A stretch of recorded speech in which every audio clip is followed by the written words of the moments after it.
Jim and Worshipful Master. I appreciate the opportunity to speak to you guys. I've got a little PowerPoint. I promise I won't kill you with PowerPoint tonight, but I've got a presentation. Would it be okay if I went ahead and shared my screen? Go ahead. Okay. Just a second. Let's see. I'm really new to this Zoom thing, so please be patient with me. Okay. Can you see that? Not yet. Okay, let me try one more time. Luckily, if you don't have it, I have it. Yeah, that would be fine. I did edit it just a little bit. Let's see. There we go. Okay, good job. Just go ahead and hit it. Yeah, go ahead. Perfect. There you go. Okay, so Most Worshipful Brother Jim did ask me to speak on blacksmithing tonight. And I just want to start off with some disclaimers. I'm completely self-taught. I'm by no means an expert about this. I'm a guy that just goes out in the backyard and hits hot metal till he gets something that looks like what he wants. And I want to warn everybody, this is a dangerous hobby. You can really seriously hurt yourself. So we'll talk about some safety things a little further on. And the last warning is probably the most important. It's very addictive. If you get into this, you'll find yourself spending money and time and effort to make really beautiful things. The safety message first, the public safety announcement. Always, always, always, the first thing you should think about is if you have a fire, how are you going to put it out? When you're forging, working with hot metal, you can experience lots of different kinds of fire. You can have oil fires, and if hot metal falls on the ground, you can have a grass fire. So think that through. Always wear the appropriate clothes, gloves, shoes, goggles, that sort of thing. Forging steel at forging temperature is hot enough to burn through heavy leather gloves faster than you can move your hands. So take it very seriously. And finally, don't wear polyester. It melts and it sticks to your skin and it really hurts. So the topics I'm going to cover more or less tonight, just from the 40,000 foot level, are the basic bladesmithing, sources of steel, forge setups, critical temperatures, quenching, forge welding. And I'm also going to touch on etching metal and smelting as ancillary skills you can bring to your knife making that will enhance what you're doing. By the way, can you guys hear me okay? Everything good? Okay. So according to the date on these pictures, back in 2012, I kind of got the bug to play around with forging. I was giving talks, believe it or not, on Viking navigational instruments. And I decided to do those talks in costume, and I needed some elements for the costume. And I really don't remember how I came to the decision that I wanted to make them. So I ended up making some brooches and cloak pins and things, and I wanted to forge them. So this is the simple forge I built. I made a 2x8 frame out of pine, set it on a piece of plywood, drilled a hole in the side, put a steel pipe through it, and then I mounded up dirt in the center, covered up the pipe, filled the whole thing with concrete. When the concrete set up, I flipped it over, washed out the dirt, and I had basically a very primitive forge. And here in this photograph, if you can see, can you see my cursor moving? Yes? Okay. Right here, I have a fireplace bellows feeding air in through the pipe.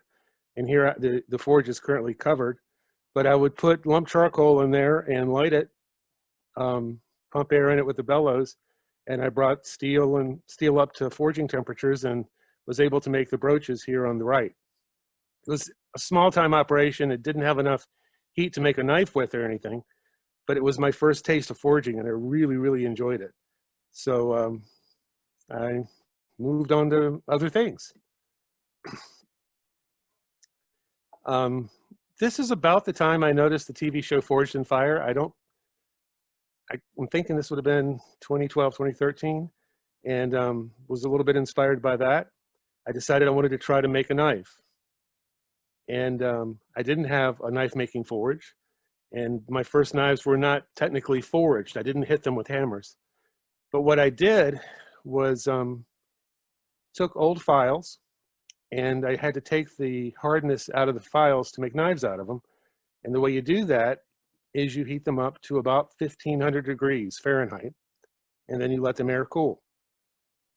Now, the way I did that for my first knives was to put lump charcoal in a charcoal grill, and then I blew air on it with a hair dryer until I got it up to 1500 degrees, and then I let it air cool overnight, and that took all the hardness out of it. At that point, the metal is soft, and you can cut and grind and shape it with sanders and grinders and saws and files and lots of handwork, which you can see a picture of me doing there on the right side. You might ask, how do you know when the metal's up to 1500 degrees Fahrenheit? As I doubt many of you have thermometers that go that high. And what you learn is that the metal ceases to be magnetic at that temperature. So I had a magnet, and I would repeatedly check the metal. And when it stopped being magnetic, I knew it was hot enough. And this is just sort of going over what I talked about. That critical temperature is between 1480 and 1500. It probably varies a little bit with different steels. And I found the hairdryer did just fine, providing oxygen to the fire to get it hot. And when you want to put the hardness back into the metal later on in the process, we'll talk about it, you just reverse the process. You heat it up to 1500 again, but this time you cool it in oil. And I use a vegetable oil for that. And if you do that correctly, the metal gets quite hard. For this kind of knife making, actually any kind of knife making, the sources of steel I used were old files, farrier's hasps, leaf springs, which is my favorite. Some rebar can be used for knife making, but you have to test it for its carbon content. And the best way to do that is to grind it and look at the sparks coming off of it. Carbon steel throws a really nice plume of sparks, and mild steel does not. It's something you kind of gain with experience. Any questions? I know I'm going kind of quick. Okay, quiet audience. So here's the first knife blade I was making. This is in the center picture, there are two knives. The one on the right is a knife that was given to me as a gift, and that's a Laplander's hunting knife. I was interested in that because I'm descended from Laplanders. The knife on the left is the blade I had hand ground and sanded, and then I'm starting to stack wood on it to make the new handle. You can see on the left where the different types of wood have been stacked and epoxied into place. And then on the right is the finished blade. The wood handle was finished with linseed oil, which is something I like to use because linseed oil, when it hardens, isn't slippery in the hand. It gives a good grip to the knife. And I think if you watch Forged in Fire, you've heard them say if you can't hang on to a knife, it's no good at all. Which leads me to finally getting to where I was doing real forging, real bladesmithing. I bought or actually my wife bought for me, a single burner propane forge. And that's the black cylinder you see me looking at in the photograph on the left. It uses the same propane tanks and gas you would use for a gas grill. And so what I did is I took one of our old gas grills, took the grill off and used the platform, put a deck on it with some hardy board and stacked bricks around it so I could control the heat. And you can see me wearing all the appropriate safety gear, and I was forging a knife that I'll show you in just a minute in that photograph. On the right, you can see I've got an anvil set up on a pillar of 9 4x4s I bolted together. Stable platform for me to hammer on. I guess that's about all I can say about those photographs. Any questions about that? And these are the first knives I made using that forge. On the left is a sort of a kukri Bowie combination. That knife's about 10 inches long. Took me, I would say, probably all of Saturday and part of a Sunday to put that together. It's a full tang construction with walnut handles, and it's got a brass guard and pommel, which were ground into shape using a belt sander. And in the middle is a Viking sax. Both of the first knife on the left was made with a farrier's hasp, and the sax in the middle was made with an old file. And so I can give you, if you can see my picture, I'm holding that in my hand to give you an idea of scale. It's a pretty good sized knife. That's sort of the Vikings version of a Swiss Army knife. They used it for everything: hunting, fighting, cooking, eating, and it was fun to make. And then on the right, those two photographs are a small camp knife I made for someone who had been watching me make the other two knives on Facebook and sent me a bag of old files. So I made this one for a gift for him. And that's a hidden tang camp knife with a brass guard on the front. Okay. So, Mike, I have a question for you. Sure. As a fellow Forged in Fire fan, as you watch them do their work on the floor during the TV show, what's the one piece of equipment that they have that you don't, that you wish you did? All of it. You know, Big Blue gets tired sometimes. I wish I had all of it, but if I had to pick one thing that I would like to learn how to use and to have, it would actually be the electric welder. I don't know how to do that, and we'll be talking about forge welding in a minute, which is a completely different animal. But as you know from watching the show, if you can weld, there's lots of things you can do a lot easier, like make Damascus, for example. I could do that right now, but what I would have to do is wrap the stack in wire to hold it together. And then you have to deal with the wire as you process the Damascus. So that would be the one piece. About a year ago, I noticed someone down in Walla Walla was selling a complete forge, you know, hammer, press, forges, belt sanders, drill presses, everything. And he had it for sale for $18,000. And I just looked at that picture for hours thinking, oh my God, where could I put it, you know? But I'd have to live wherever I put it. I'm sure my wife would kill me. But anyway, that's the answer to my question. I'd like to have the welder. How about you? What would you like to have off that show? Well, I am also in the. I've never ever forged. I'd love to learn how, so I would need all of it. You know, that's something I want to, and I don't have it in the presentation so much, but I'm forging blades, and I'm doing the level of work. I think the first few seasons on the show they were doing, you know, when the guys were pretty amateurish and they were doing their best. And I have most of it in my shop already. You know, a belt sander, a drill press. I didn't have the forge. I had to buy that. Right. And I didn't have the anvil, but everything else you probably already got to make, you know, you're not going to make the crazy Greek swords or some of the epes and stuff that they make on there, but you can make a lot of things. You really should give it a shot. All right, fair enough. I will definitely think about it. Thank you. The what I was going to say about this is that when you learn to make blades, you learn to make other things. And so I'm starting to decorate the house and make Christmas presents that I never would have thought of making before. You know, and simple things like on the left, there's a hanger for fireplace poker out on our deck. It's just a piece of rebar that was squared off and twisted. This one in the middle, you fellows might want to pay attention to. It's called a courting candle. And you forge a coil of steel and mount it in a candle holding base. And if you look carefully, there's a dowel at the bottom of the candle. And then there's a forged tab that comes out the side of it. If you turn that tab, it rotates the dowel and lifts the candle up, right? And so in colonial days, what would happen is when a young man would come to court a girl, her father would set the height of the candle with that. And then when the candle burned down to the top of the frame, the date was over. So it's kind of a cool thing. And then the other is sort of a fantasy dagger where I forge welded 4 pieces of square stock together and made a dagger. And then the other one's just sort of a window ornament where I was actually able to cage a glass ball inside of a forged item. So in the first knives, you might have noticed I had brass guards and pommels. Those were just ground and shaped by hand using pretty simple tools. And I realized I might want to do something more elaborate down the road, so I got a smelter. And this is essentially a gas forge turned on its side with a hatch in the top to build up more heat. And you can melt, well, I've melted aluminum, brass, bronze, and copper and silver in this without any trouble at all.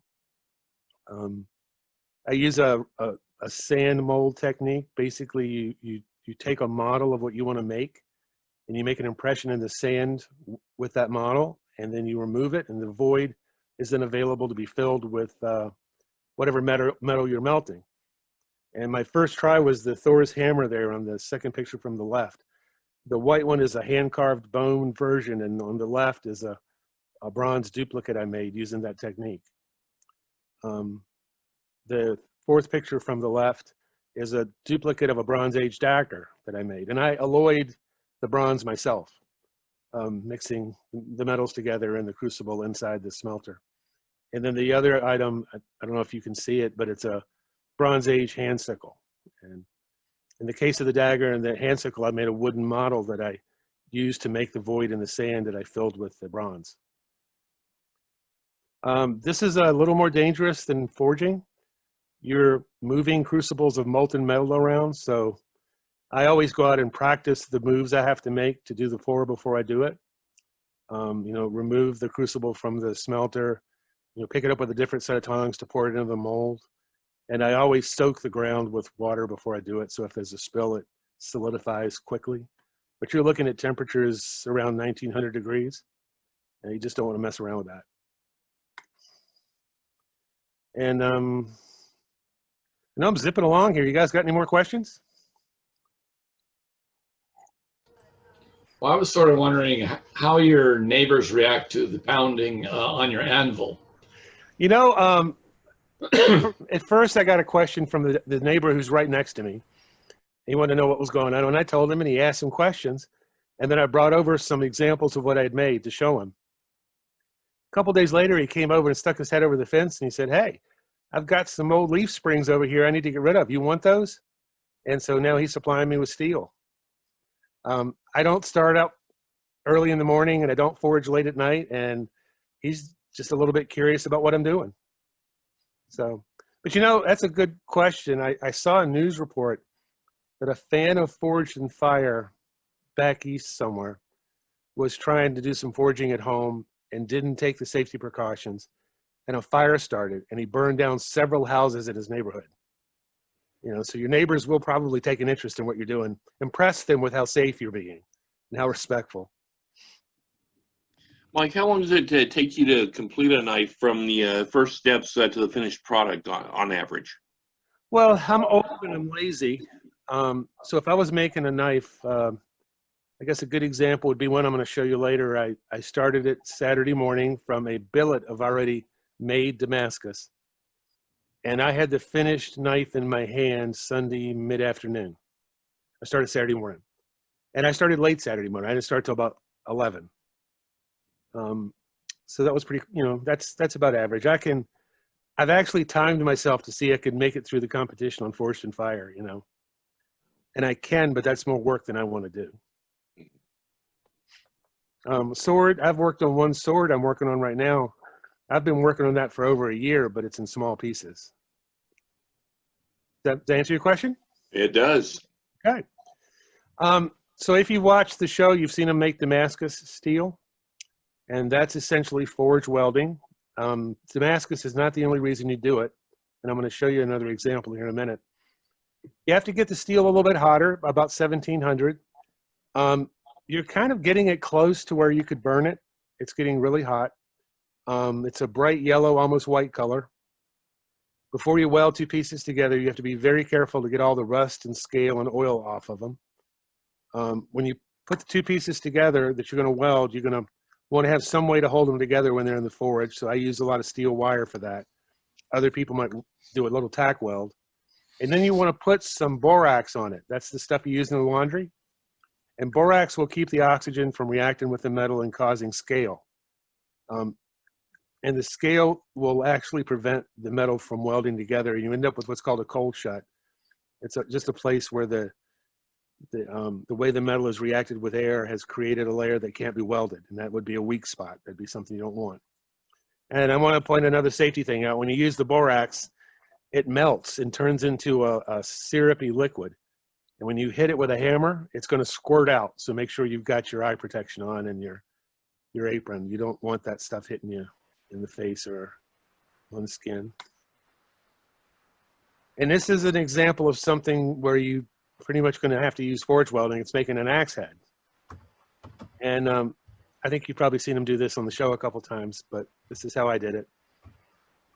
The upper left-hand picture is a piece of mild steel I bent around a piece of pipe, and then hammered it so that the two ends were touching flat. And if you look at this on the left side, the lower picture, you can see where the two pieces of metal come together, there's a gap.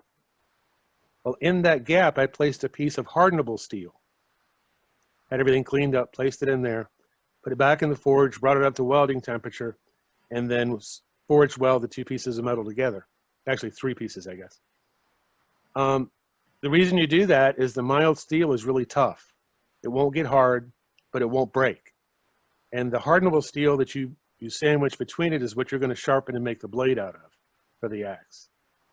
I can't see it right now, but on the right-hand side, the upper photograph should be a picture of that axe head where I had just welded that piece of hardenable steel into it. And you should be able to see that there's like a beard that hangs down. That's all hardenable steel. And then you can see the axe there in the center where I finished it and I'm playing around with it. I use that axe all the time. In fact, here it is. It's nice hand-size axe. I've used it to cut a lot of wood. I've only sharpened it the day I made it. I haven't had to put another edge on it. And the handle is hand carved as well. And when you make these, I think an important point you need to think about is how you're going to attach the axe head to the handle. I spent a little bit of time thinking about it. In this case, I used a wedge, just like we used to use in axes all the time. Some people will use a friction fit where they taper the handle so the head stays there. And others will put a pin through it or even use epoxy. I did it this way so that I could replace the handle easily if I needed to. Any questions? Mike, I gotta ask you. You talked about safety and everything, and sparks flying and borax squirting and things like that. Yeah. Gotta ask. You've got a longer beard. Does that? You know, there have been a couple of moments where I smelled beard burning. I'm careful when I'm working with stuff that could squirt out borax or sparks that could be flying toward my face. I'll wear a face shield. You know, my friends always joke with me about, you know, safety third, but when it comes right down to it, I'm pretty safe about it. But it's not really that funny. You should be careful when you're doing this. It could literally blow up in your face. I have lost my eyebrows a couple times lighting the forge. I've seen that on the show. So that's when I saw the beard, I was wondering. By the way, just got a chat here. Ryan Leonard is the designated tie chopper for Newport Lodge up in Pend Oreille County. Yeah.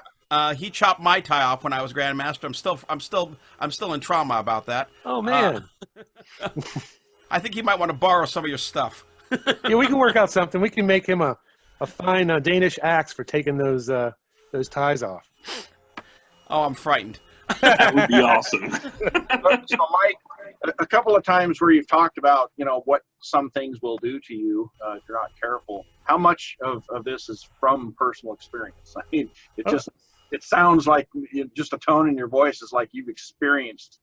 I have a little bit. For example, I was when I was working on this sax, I had the metal. It was at forging temperature. And I had it in my hand. I was wearing welder's gloves, and I was hammering it with the other hand. And it bounced out of the tongs and did a somersault in the air. And it actually hit my left hand. And I had dropped the tongs and moved my hand as fast as I could move it. And the blade, the hot steel went through the leather like it wasn't even there. I had a tiny little black burn piece of flesh. I mean, it was like a pinhead. I was really lucky. The gloves don't protect you from steel at forging temperature. It protects you from accidental bumps and scrapes and sparks. But you know, that hot metal, that will go right through you. And I've had molds break when I was melting. I didn't get burned or anything, but I saw what that molten metal did to the ground when it hit it. Last 2 weekends ago, I was casting copper, which turned out to be a lot more challenging than I thought it would be. And the copper actually is hotter than most metals, and it melted the sand in the mold. That's how hot it got. There were little beads of glass actually embedded in the copper. So yeah, I've had a few events. I've burned a few eyebrows. Yeah. I have another friend here in town. When I started doing this, he picked it up, and he's had some adventures too. Every once in a while, one of us comes in with a more likely sharpening the blade will get cut. That's another thing I haven't talked about. You know, when you're putting an edge on one of these things and it's running over a belt sander, that blade can get away from you. And pretty recently, I've been out there doing that and looked down, and there was blood on the bench. I had no idea where it was coming from. And then another, a kind of a funny story. I was working one day and I smelled smoke really strongly. And I dropped everything and turned around because I thought I'd set the house on fire. I mean, it was that strong. But it turned out it wasn't me at all. It was the desert on fire behind my house. And the plume was coming over my head. But of course, I just assumed it was me. And I had to run in the house and pack up the animals. We actually almost had to evacuate on that one. Just makes me want to take on this little habit that you got going on. You know, it must be addicting to take on all these challenges. You know what I mean? A sane man wouldn't do this. Mike, I used to muzzle load, so I casted my own bullets, my own round balls, and Sure. and now I cast 45-70s for black powder cartridge rifle. And I Right. got to tell you, I was melting linotype one time, and a drop of water hit it.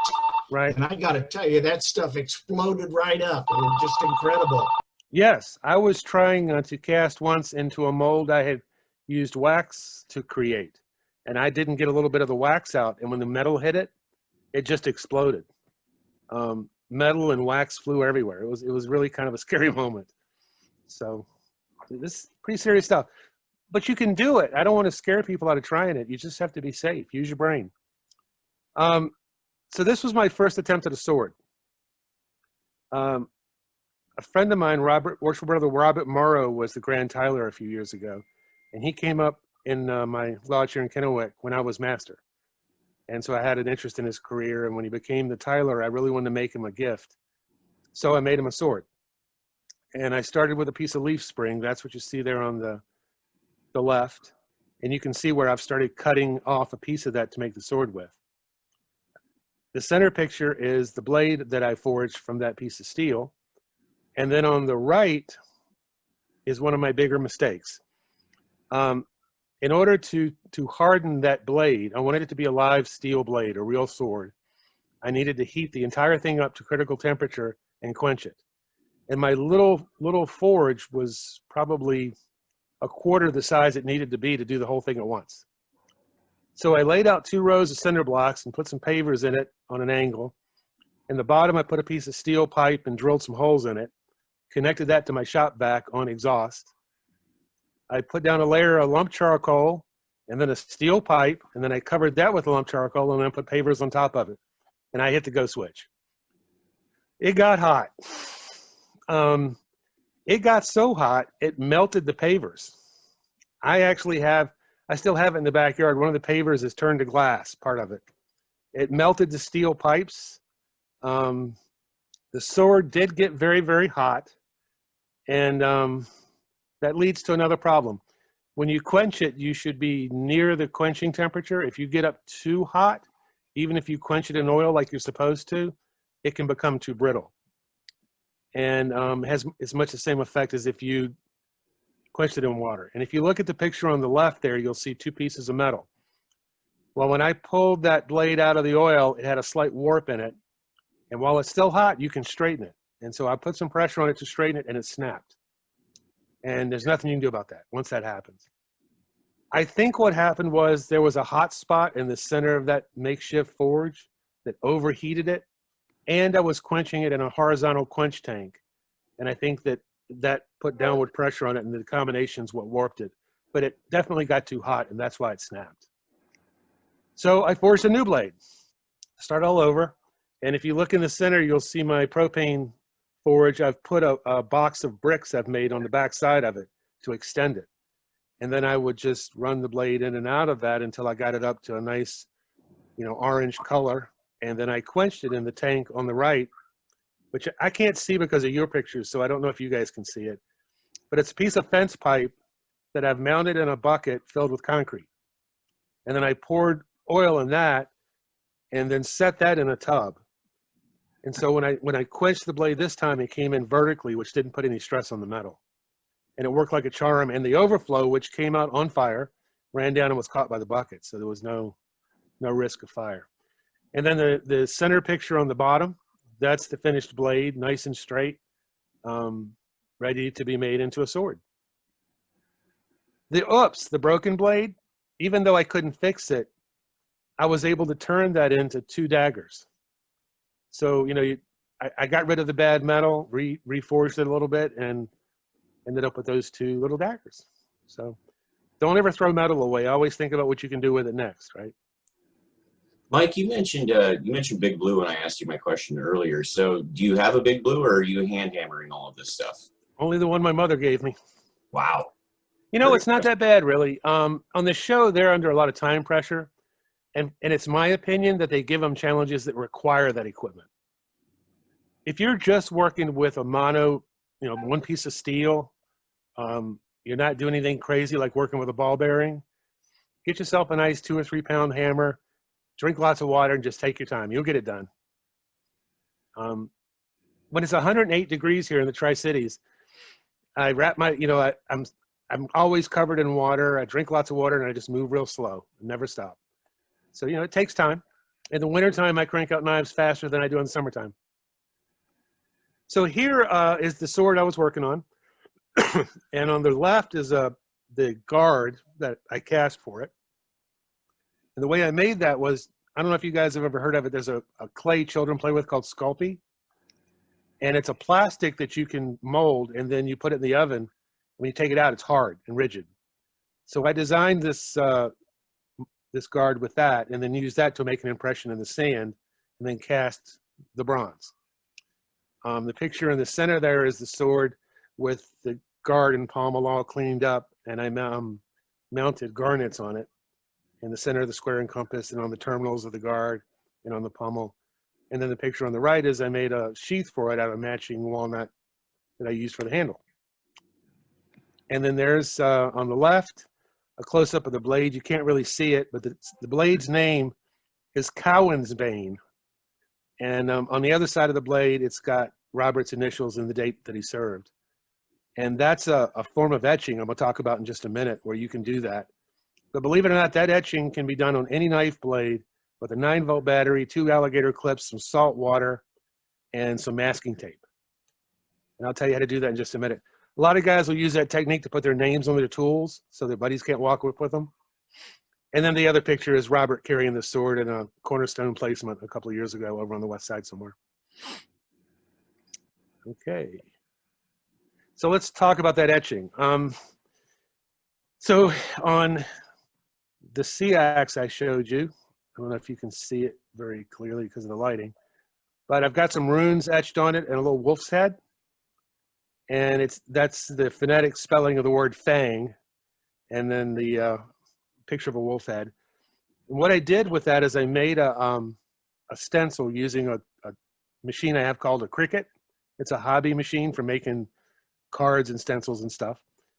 And it makes a tape, an adhesive vinyl tape you can put over the metal. And so I can design any picture I want, basically.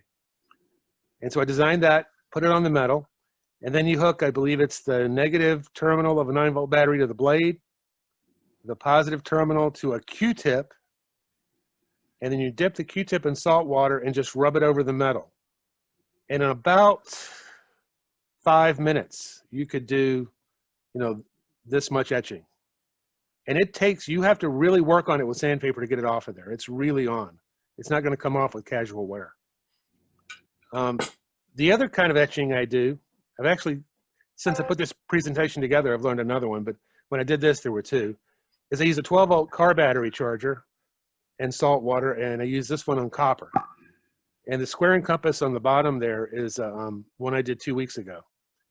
And you basically hook the positive terminal to what you're etching, and you have some sort of resist like the stencil on it, and then you have a piece of waste metal on the other side of the vat here, this green liquid in the picture, and you let it run for a couple hours, and it just eats the metal away.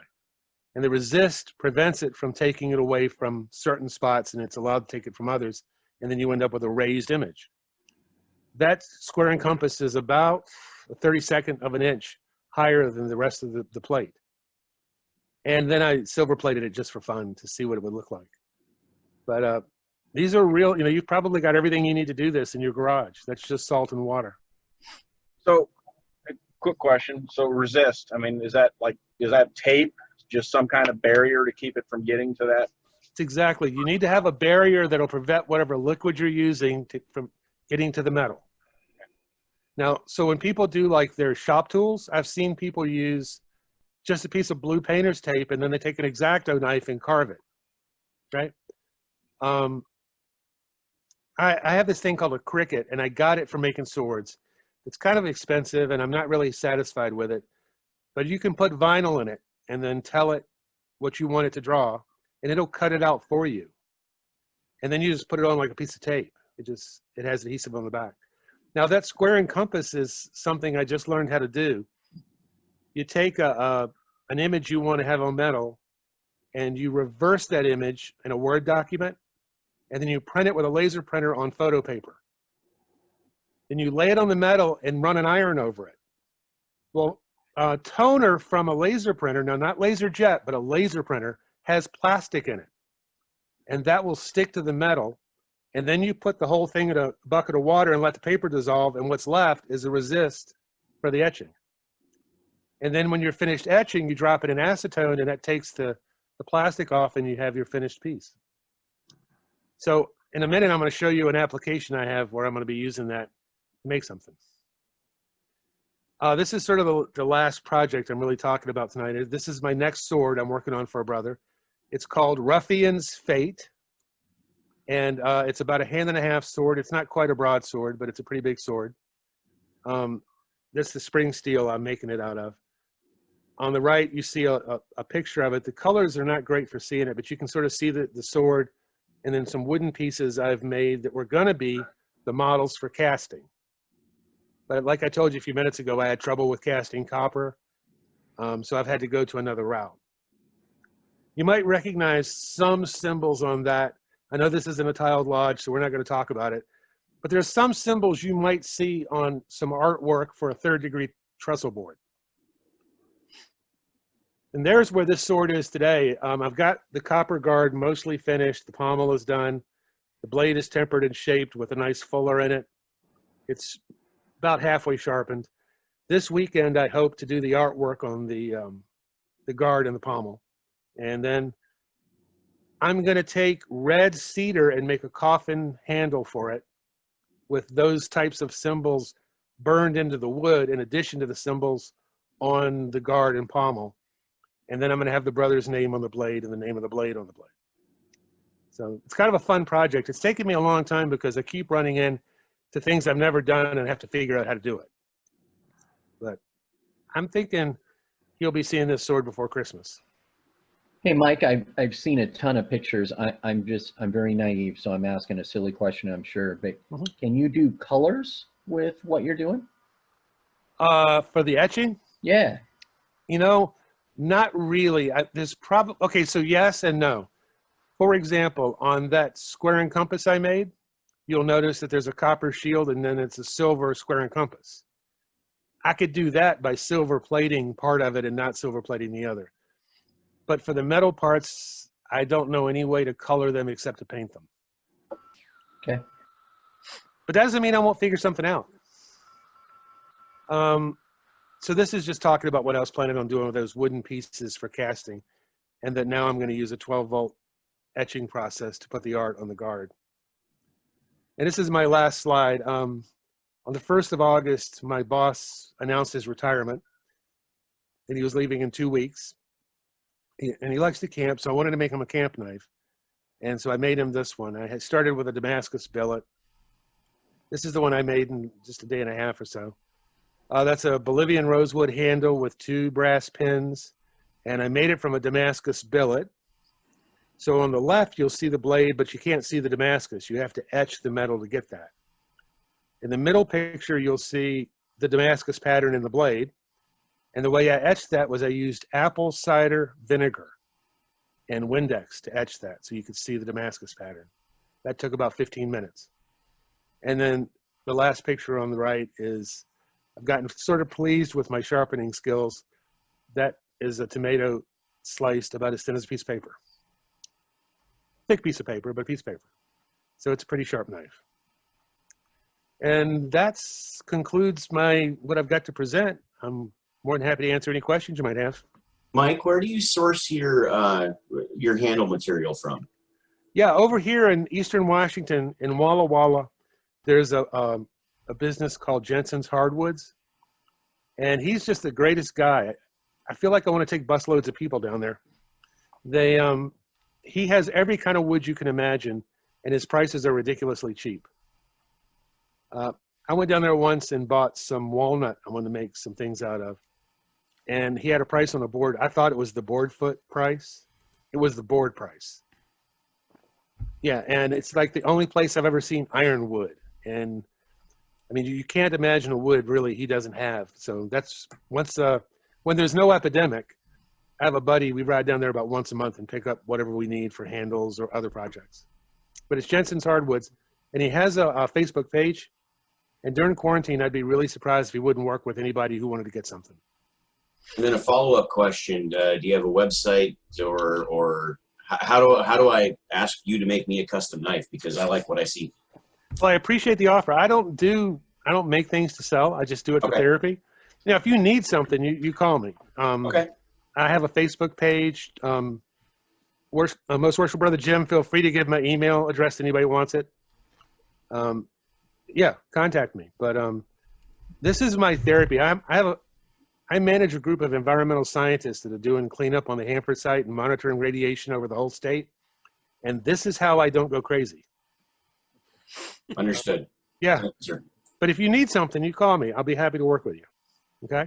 I got some ideas for some barbecue knives, so I might be giving you a ring. Sure, happy to help. Actually, my wife has asked me to make her some kitchen knives. I haven't actually made kitchen knives yet, and I'm kind of looking forward to playing around with that. So, yeah. I got to tell you, I spent 40 years at Boeing as a metallurgist, a metallurgical engineer, and I understand what you're saying, and I was so impressed with how you do it.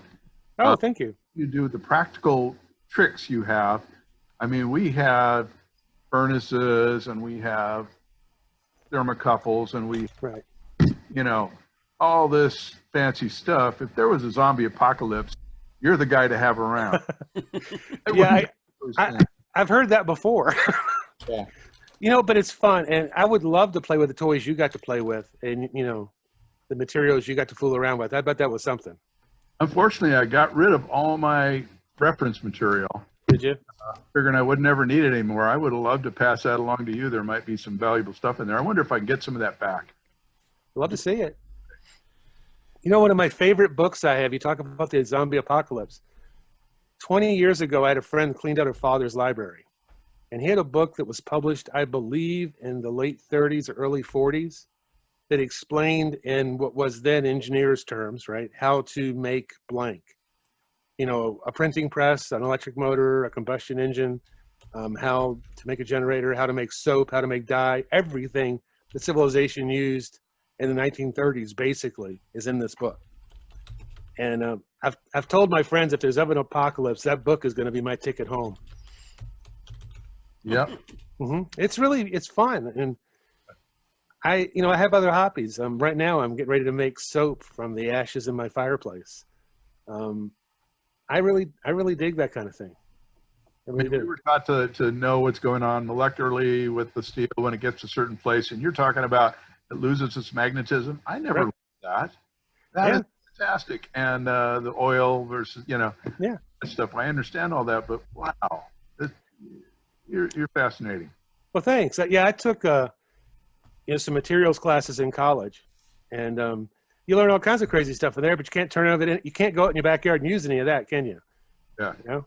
Well, thank you. I appreciate that very much. Now, Mike, I need to point out that Bob makes our spud guns. So maybe you two need to hook up. That could be famous last words. I was up with a friend of mine up in Index a long time ago, and he was friends with I think it was a sheriff, a dog catcher, or somebody. And we were on his back porch, and he had a spud gun that he and the sheriff would fire potatoes at each other across the fence. It was pretty fun. I made a spud gun one time with a huge chamber, about a 30-foot long barrel. Oh my God. I know. It was ridiculous, okay? And the day before I had propane, which is a lot easier fuel to use. Sure. But I decided, I wanted it to fire every time I pressed the trigger. And so I had a friend in the welding business, and he had some oxygen that he had, Oh God. charge it up with oxygen, and guess what? Idea. That's not a good idea. It was a brand new gun. I pressed it for the first time, and within a second, I was like holding a bunch of pieces of a spud gun dangling from my hands. Oh no. Ears were ringing, and that potato was in outer space somewhere, I'm sure. Oh God. I'm sure it was. You're kind of lucky, I think. Yeah, very lucky. Yeah. Well, that would be fun. Maybe we need to have a. I've often thought the lodges in the state should have a pumpkin chucking contest, like they have back in Wisconsin. Yeah. That could be fun. Oh Lord. The senior Grand Warden over there is just he's trying to plead ignorance right now. Oh, okay. Okay. I was watching was it the guys that go around going through the pickers. Oh yeah. And I can't remember what show it was, but they showed up at this guy's place and they were picking and stuff or whatever. And the guy finally just stops. He goes, "Oh, it's noon. Come on, we got to go." And I'm like, "Where are we going?" And so he goes out to this edge of this property, and in the background you see this big hill that's off in the distance, like 300-400 yards away. Gets a bowling ball, stuffs the cannon with the powder, stuffs a bowling ball in it, and then asks Mike or the guy, "Which one do you want to light it?" And they're like, "I don't want to light this thing." Well, he finally light it, and they launch his bowling ball. And it's like, "What's the furthest of the bowling balls?" "Oh, we sent him over the top of that hill over there." I mean, Oh my God. every day at noon, they go out and fire a bowling ball over the top of this hill. Outstanding. That sounds like a good life.